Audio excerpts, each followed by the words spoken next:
Ao anatin'ny tontolon'ny fifidianana moa sy ao anatin'ny lafin'ny fampianarana ihany koa anefa efa azo lazaina fa mivoatra ary efa manomboka lasa lavitra moa ny sehatry ny fampianarana ho an'ny ivo-toerana IS IESI etsy Anjanahary afovoany. Raha ny vokatra sy ny fampiharana izay ataon'ireo mpianatra eo anivon'ity sekoly ity no jerena izay nahavita fitaovana ampiasaina amin'ny fifidianana ahafahana misoroka amin'ny hosoka nefa mora ampiasaina.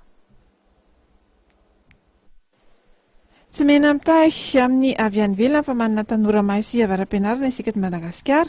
Aprofon'izany ny fikarohana izay ataon'ny mpianatra iray avy ao amin'ny Institut Supérieur IESI etsy Anjanahary afovoany. Fikarohana mifandraika indrindra amin'izao toeram-pirenena izao izy ity. Fifidianana électronique ary araha-masony solosaina na ny vote électronique assisté par ordinateur izay mofo no lo hevitra nitondran'izany. Tonga nanao an'ity fikarohana ity moa izany dia fantatsika fa amin'izao fotoana izao tsika ao anatin'ny fotoana fifidianana ny eto amin'ny firenena dia mba ohatrany hoe mitondra ny anjara biriky ihany koa izany izay tanora koa mba mahavita anazy.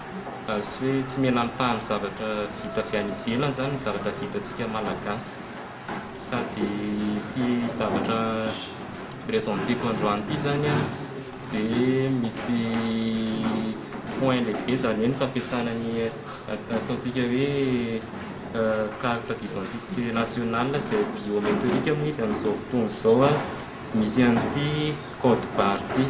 Izany hoe amin'ny alalan'ity indray izany no ahafahantsika manao identification na électeur any amin'ny bureau de vote fa tsy ohatran'ny mahazatra hoe zavaina ao anaty liste lava be ny anaram-pifidy numéro dia jerena hoe ao ve sa tsy ao. Amin'ity izy ao anatin'ilay seconde fotsiny dia efa vita ilay izy tsy ela be. Électronique assisté par ordinateur ny zavatra ataony iny zany dia tsy mila carte izay mampijaly antsika intsony ny mpifidy fa manana hoe carte électorale électronique dia amin'ny alalan'ny détecteur lecteur de code barre moa nampiasaina dia ahafahana zany m'identifie an'ilay olona avy hatrany izy ilay olona hifidy aiza ny toerana misy azy firy ny numéro-any dia amin'izay fotoana izay zany na dia tsy manao signature ary izy dia efa tonga dia hita daholo momba anazy rehetrarehetra. Rehefa identifie ilay olona zany dia miditra amin'ny processus na vote amin'izay izy dia eo amin'izay izy misafidy izay olona tia hofidiana amin'ny alalan'ny informatika ihany koa ka vao une fois zany vita ny fifidianana ka valideny iny dia enregistré any anaty base de données iny izay miampita avy hatrany mankany amin'ny banque-ny ministère amin'ny fanisambato. Raha vao afaka vita ny fifidianana ataony dia tsy afaka mifidy intsony izy satria désactivé zany ny processus de vote ananan'ilay olona zay mpifidy. Tsy mila encre indélébile intsony zany amin'izay fotoana izay fa vao une fois fotsiny izy mivote dia efa tsy afaka mifidy intsony izy. Zay avantage faharoa.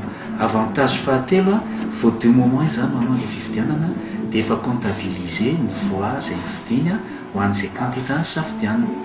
Tsy mila miandry iray volana na herinandro intsony zany fa fantatra eo amin'ny ny résultat an'ilay vote dia afaka tonga dia publiena zany ny résultat en scrutin.